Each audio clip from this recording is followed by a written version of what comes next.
Hello students, welcome to Prayagraj one day classes. I hope आप सभी बहुत ही बेहतर होंगे। मैं उम्मीद करता हूँ आपकी तैयारी उससे कहीं ज़्यादा बेहतरीन तरीके से चल रही होगी। इस पूरी वीडियो में डिटेल इन्फॉर्मेशन शेयर करने से पहले सबसे पहले प्रयागराज वनडे क्लासेस के ऑफिशियल टेलीग्राम से जुड़े। UP triple UPPSC, state PCS, RO Allahabad high court से रिलेटेड जितनी भी इन्फॉर्मेशन होती है सबसे जेन्युइन 100% ऑथेंटिक इन्फॉर्मेशन दी जाती है।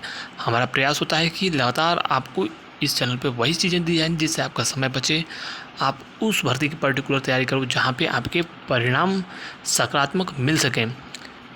प्रयास आपके हाथों में है, आपको आत्मग्लानि ना हो, आपका समय बचे, गलत डायरेक्शन में आप ना जाओ।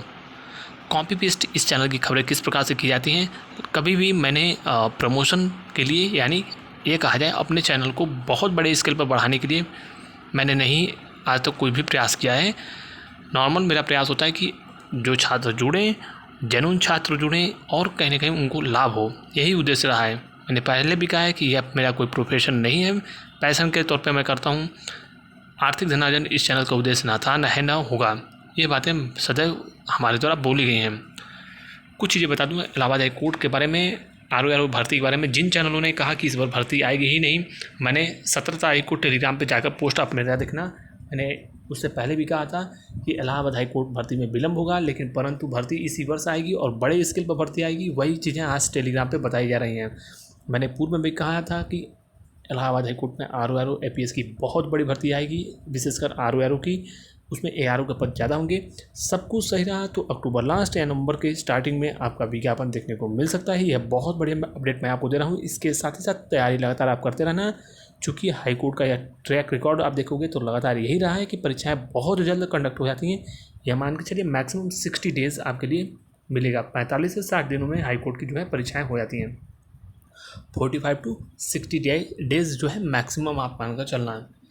इसके अलावा कुछ चीज़ मैं आपको बता दूं, कॉपी पेस्ट करने वाले टेलीग्राम से खबरें कॉपी पेस्ट करेंगे। पुनः बोलूँगा, वीडियो को लाइक करो या ना करो, लेकिन शेयर अवश्य कर देना जिससे उन छात्रों को लाभ मिल सके जो जेन्युइन तरीके से तैयारी कर रहे हैं, जिनको आवश्यकता है सही दिशा में आगे बढ़ने की। साथ ही साथ टाइपिंग टेस्ट की तैयारी भी साथ ही साथ प्रारंभ कर दो। अगर जिनको नहीं आती है वो सीख सकते हैं, लर्निंग अभी से आराम से आप कर लोगे।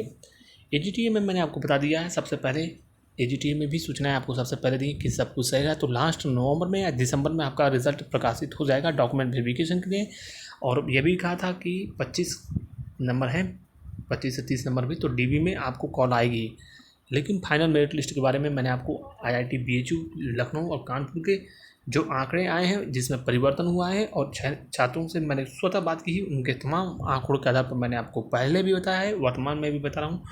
49 से जो है 52 नंबर के आसपास अगर आपके हैं जनरल कैटेगरी में तो आपके चांसेस बन सकते हैं।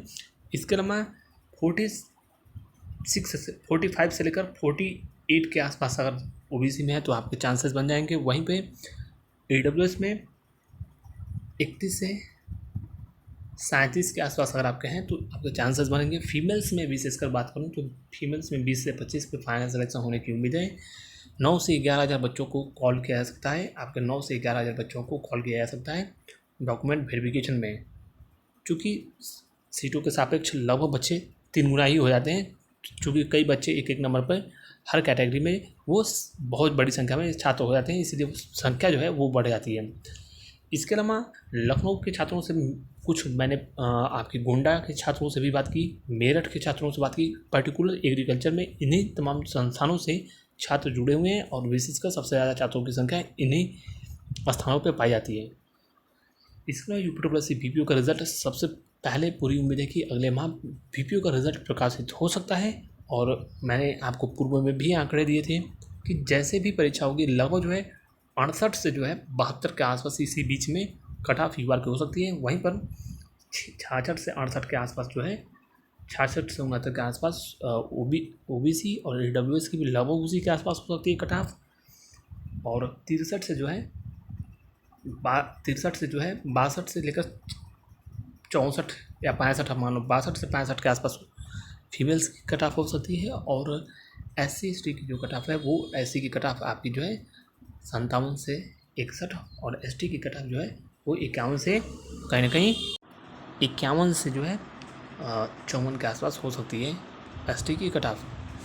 से यूपीएससी परीक्षा को लेकर बहुत बड़े अपडेट मैं आपको दे रहा हूँ। सब कुछ सही रहा तो अखबारों में। और एक चीज़ और बता दूँ, मैं आपको कि लगभग जो है इसमें आवेदन की संख्या 16 से 17 लाख के बीच में छात्रों की संख्या हो सकती है। पूरी संभावनाएं हैं।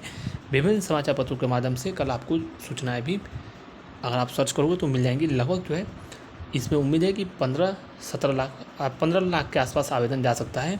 15, 16, 17 लाख इसी के आसपास आवेदन आएगा, विशेषकर 15 लाख के आसपास। और परीक्षाएं पूरी उम्मीद है कि आप ये मान के चलो लास्ट नवंबर दिसंबर में परीक्षाएं हो जाएंगी। तो तैयारी कमर कस के अच्छे से आप बहुत तेज़ गति से सिलेबस को निपटाओ, टू द पॉइंट स्पेसिफिक तैयारी करोगे तभी कल्याण होगा।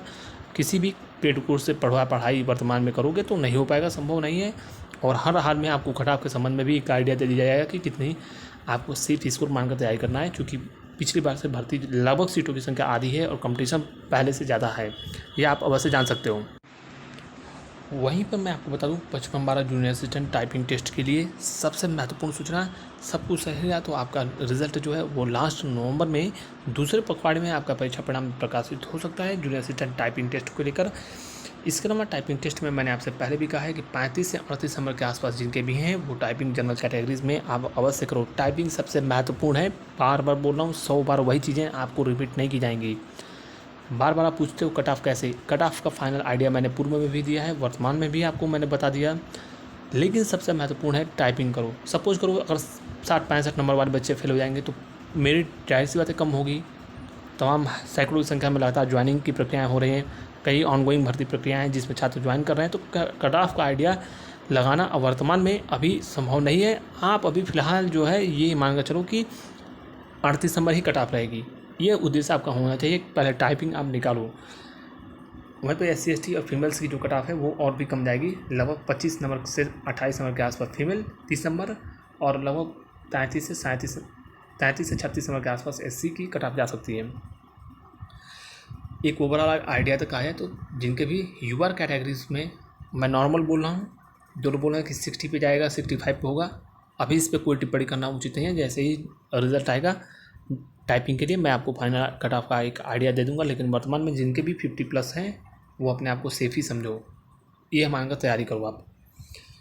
32-84 जूनियर असिस्टेंट का PET का कट ऑफ बहुत जल्द प्रकाशित हो जाएगा। इसकी परीक्षा नवंबर में संभावित है। और 32-84 में कट ऑफ जिनके भी मैं बोल रहा हूँ लगभग 21 से जो है 25 नंबर के आसपास इस बीच में नंबर है, वो लोग अभी से अपने मुख्य परीक्षा की तैयारी शुरू कर दें, क्योंकि समय बहुत कम मिलेगा। और आपकी परीक्षाएं जितने भी विज्ञापन प्रकाशित किए गए हैं इसी वर्ष दिसंबर तक सारी भर्ती प्रक्रियाएं जिनकी भी शेष परीक्षाएं हैं वो पूर्ण करा दी जाएंगी। कई महत्वपूर्ण परीक्षाओं के कट ऑफ, PET की शॉर्ट लिस्टिंग और आपके एग्जामिनेशन की डेट बहुत जल्द देखने को मिल सकती है। इसके अलावा अब फूड एनालिसिस के कट ऑफ के बारे में मैंने आपको बता दिया कि इसकी DV की कट ऑफ तो 10-12 नंबर भी जा सकती है, कोई बड़ा आश्चर्य नहीं होगा। हर कैटेगरीज की, कुछ कैटेगरीज की और भी कम जा सकती है, 12 से 15 नंबर के आसपास। लेकिन ये मान के चलो मैंने पूर्व में भी आंकड़े दिए थे, वर्तमान में भी यही कहूँगा कि जिनके भी जनरल में, विशेषकर फूड एनालिस्ट में जिनके भी जनरल में 38 से 42 नंबर के आसपास है, वो अपना फाइनल सिलेक्शन समझ सकते हैं। इसी में फाइनल सिलेक्शन होने की पूरी उम्मीद बनी हुई है। वहीं पर OBC में बात करें तो OBC में 35 से 38, EWS में जो है 30 से 33 नंबर है, SC में जो है वो आपकी 29 से लेकर 31 के आसपास, ST में जो है ST में